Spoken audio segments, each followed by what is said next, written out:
Hi everyone, so we're here today for the ACT question of the day for September 7th, 2011. So let's go ahead and take a look here. It's a math question. There are n students in a class. If, among those students, p% play at least one musical instrument, which of the following general expressions represents the number of students who play no musical instrument? Okay, so first of all, one of the things I notice here is that you have variables in your answer choices. Okay, so I'm just going to take a note here, which is that if you have variables in the answer choices, it means you can pick numbers for those variables. Okay, so I can choose whatever value I want for n and p. So let me go ahead and do so. Now while I'm doing this, the reason why you want to do this is that it becomes much more complicated if you're trying to solve this in terms of algebra.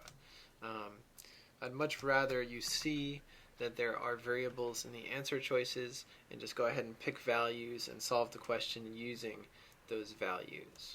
Okay, so let's say p equals 40.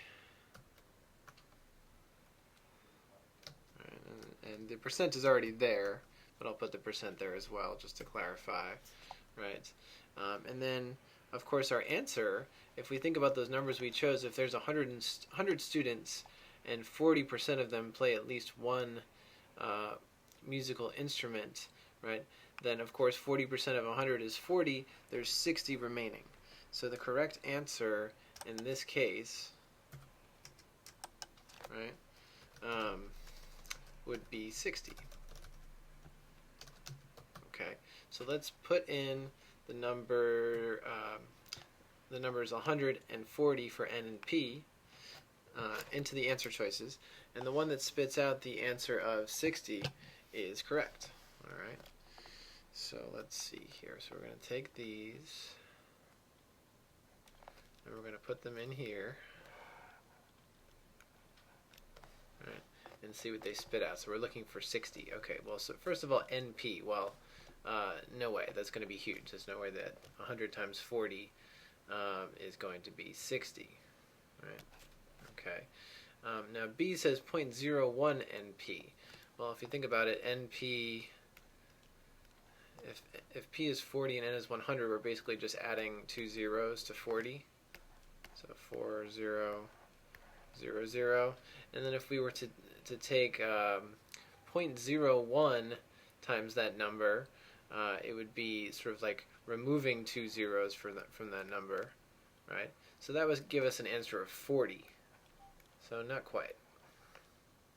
All right, let's try C.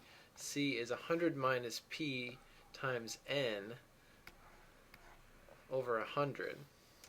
Okay, so let's try that. So it's going to be 100 minus 40 times n, which in this case is 100, over 100.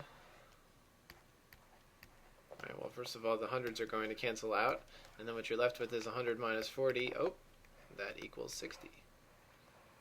All right, so chances are that's going to be the answer. Go ahead and circle it, and then of course you want to plug numbers in to these numbers into D and E just to make sure that you don't have some sort of duplicate answer. Every now and then if you plug in, you can get unlucky and have two answers that are the same, but in this case D and E do not work out, and the answer of course is C.